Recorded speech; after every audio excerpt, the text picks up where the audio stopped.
I'm Ron Noble. I was president of OACP in 2013 and 14. I was the chief of McMinnville and then retired actually as I was during my term of past president.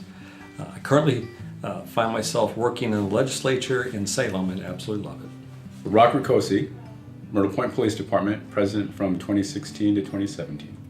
I'm Dave Nelson. I was president for OACP between 2006 and 2007 when I served as chief of police for the city of Troutdale. I'm Steve Weininger, and I was the president of the Chiefs Association in 2000-2001.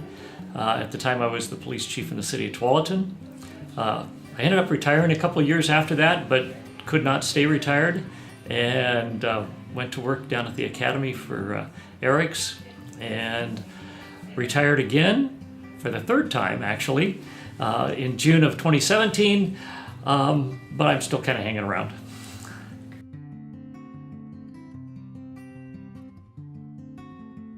So during my time as president of OACP, we were still recovering from the recession, both in the state and then nationally.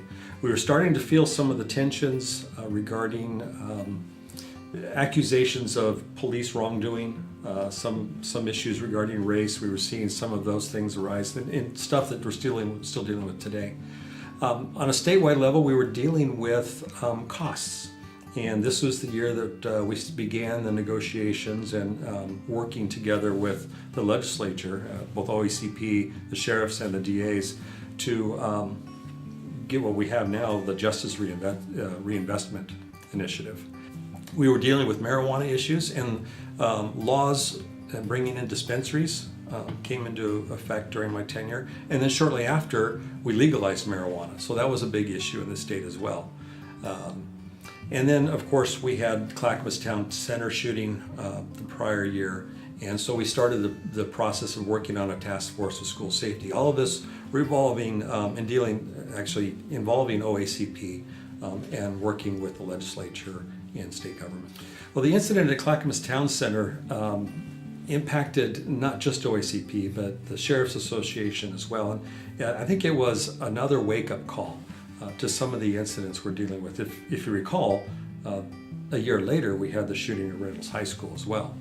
So I was actually part of a group. I went with Sheriff Craig Roberts and Superintendent Rich Evans and approached the legislature to help create a task force.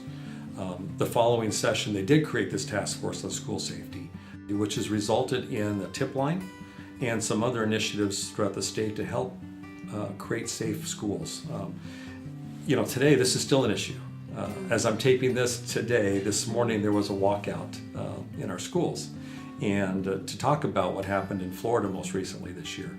And so it's still an issue that's right before us. There's even talk, as I'm listening to some of my colleagues in the legislature, of creating another school safety task force. So it's interesting how things kind of have transpired over the few years, but that's what we dealt with even back in 2013 and 2014. I have to take a little bit of a step back, because in 2000, when I became president of the Chiefs Association, we just survived the big scare of the Y2K. For those of you who are too young to even know what that was,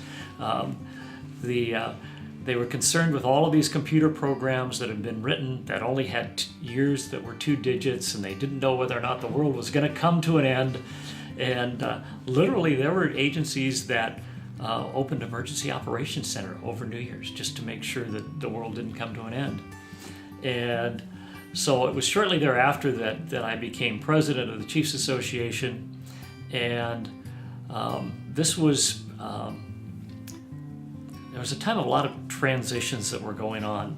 And at the federal level, we saw a major election that ended up being contested. The Supreme Court decided it.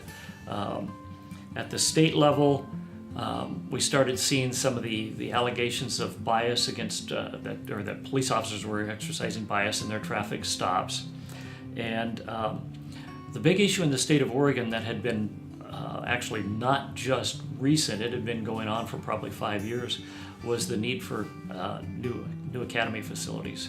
We were woefully inadequate in the level of training that we were providing new police officers, and so that was driving the need for a new facility because the existing academy couldn't handle longer classes.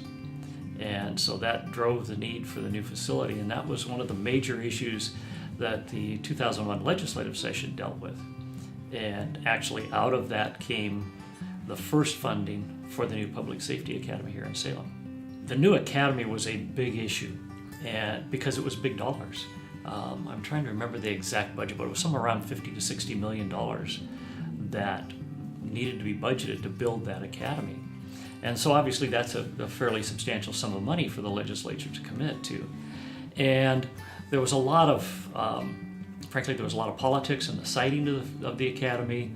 And, we spent loads of time at the Capitol talking to people, trying to convince them that this was what needed to be done, this is why it needed to be done. Kevin did a lot of groundwork, and what he'd do is he'd lay the groundwork and then turn to us that were practitioners and say, okay, tell them what that means. So on a local level was the death of James Chassie by the Portland Police Bureau. He was an individual that was in mental health crisis and drove a lot of the mental health issues, CIT going on, what's going on now. Caused a Department of Justice inquiry, which is still going on today through the decree with the Portland Police Bureau. But that death really started kind of spearheading a lot of the interventions between law enforcement and mental health. And I think we're making really good steps in that now, looking back, with CIT training across the state, through the academy, different organizations. Law enforcement is really getting involved in CIT at this time. And I think we're making a difference there. And as unfortunate as his death was, I think it is serving a good purpose today.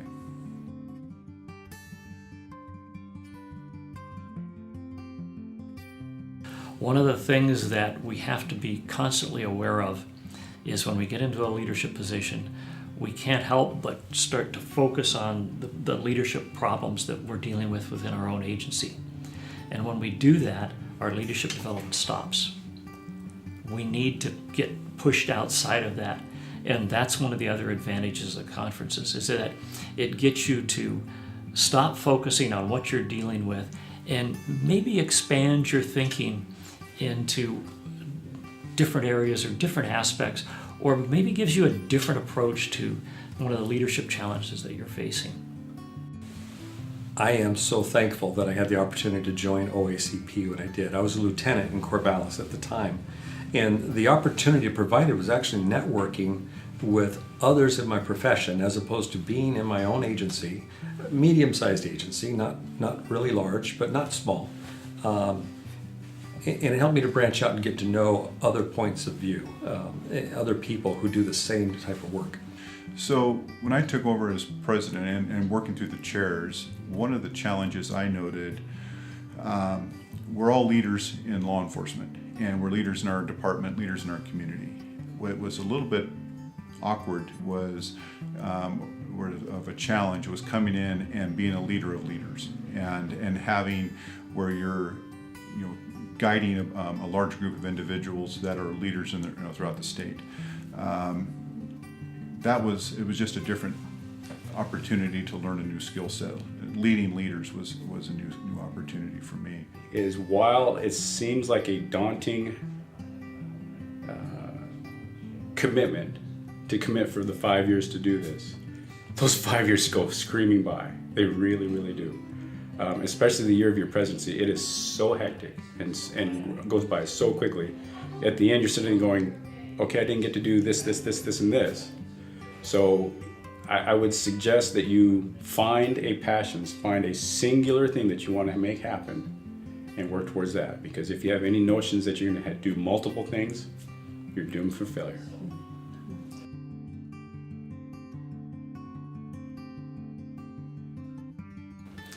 I think that the biggest area of growth for me was really getting a better grasp on the complexity of a lot of the issues that we deal with. Go back to the traffic stops data. What was it that brought this proposal before the legislature? What's the problem? What's the underlying issue? How do we get at, seeing whether or not this issue is real or if it's a perception? And, it's not just a simple, the police officers are out stopping people. There's a whole range of issues that are associated with that, and that's one of the things that I came to understand mostly all the time that I was going through the chairs and then as president, that these issues are not simple. They're very complex, and there are a number of different perspectives that we need to take into account. And, you know, as I said, sometimes you're going to end up agreeing to disagree, and sometimes you can find common ground. So my position as president was something different, and knowing where it was appropriate to add, you know, to step in, because you're one of hundreds of people who are invested in this organization. So the buck doesn't necessarily stop with the president like it does with the police chief. You're there to help coordinate, encourage, and facilitate issues. So I would encourage, if you're interested in being on the executive committee or become president, just to step into those shoes and become as involved and as I guess take the initiative as much as possible to help further the organization. So when I got the opportunity to serve as on the board, OACP board, 5-year run as a past president, it really allowed me to grow, learning how to, as I mentioned kind of earlier, lead leaders. It gave me the opportunity to learn more about the legislative process that we have in the state. It allowed me to work with members that I wouldn't otherwise get to know or get to work with, because serving in those roles, you get a chance to partner with people on the committee work. You get a chance to ask them for their volunteerism, so that they would be willing to come work on a committee or work with us on something on OACP. So gaining some partnerships and relationships and friendships throughout the state was a huge win for me. I really enjoyed that. The one thing that I noticed post-presidency is now I can decide and carefully weigh my various commitments one to another on an equal footing, where once I was in the chairs, everything about the association had to come first, and my entire life and my other professional commitments had to kind of work themselves around that. That's perfectly fine. That's what I wanted to do. But that's one of the things that you have to know going in, that ultimately this commitment is a big one, and you have to make it knowingly.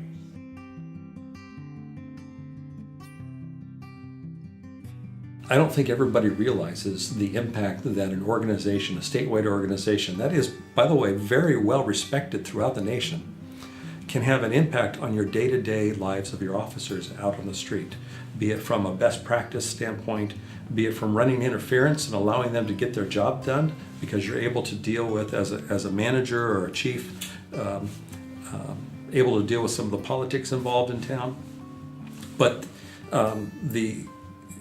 the advantage of belonging to an organization like the OACP is really to raise the level of professionalism throughout the state. I've been able to watch it from the other side now as a legislator, and I've always been a fan of OACP. That's why I wanted to be president, and I've really enjoyed my time. But watching my colleagues now, the other legislators, and the respect that they have when someone says, where is OACP on this issue? Or where is OSSA on this issue? It is vitally important to weigh in, and belonging to OACP actually gives you a voice in the legislature. So when people say, wait, this doesn't work for this small agency where the chief may actually be out working the street, or this doesn't work for the large agency where the chief hasn't seen the street for a decade. That's the advantage of OACP in representing truly everyone's interests in the legislature. I felt very strongly that I wanted to make it through the presidency so that I could be essentially a voice for smaller agencies. If you take the list of cities of the state of Oregon, smallest or largest, my little town of Myrtle Point unbelievably sits almost dead center. If you take the agencies from largest to smallest, once again, unbelievably, I'm almost dead center.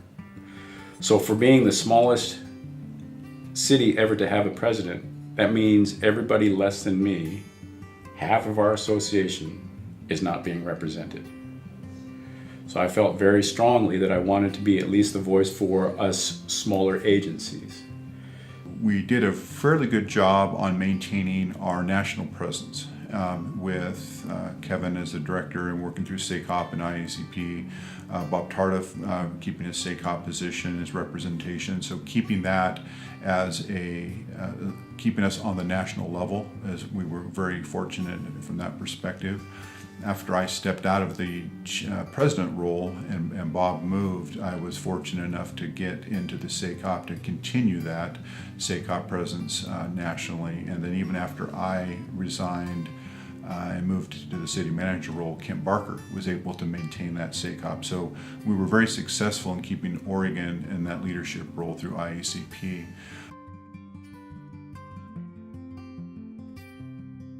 I applaud you for wanting to come into this profession. I have honestly and said for years, I believe it's a calling. I don't believe it's a profession. It's one that chooses you, not you that. Law enforcement is a very honorable profession. It's still a profession that you get to serve your community, give back. It's a wonderful career. There's a lot of opportunities when you enter that field. It's about trying to make your community, your little niche of the world, a better place to be in. To try to allow other people to live happy, productive lives. Don't give up. It's going to keep changing. It's going to look different. It's different today than it was when I was involved. But don't give up. What you do is critically important to our society.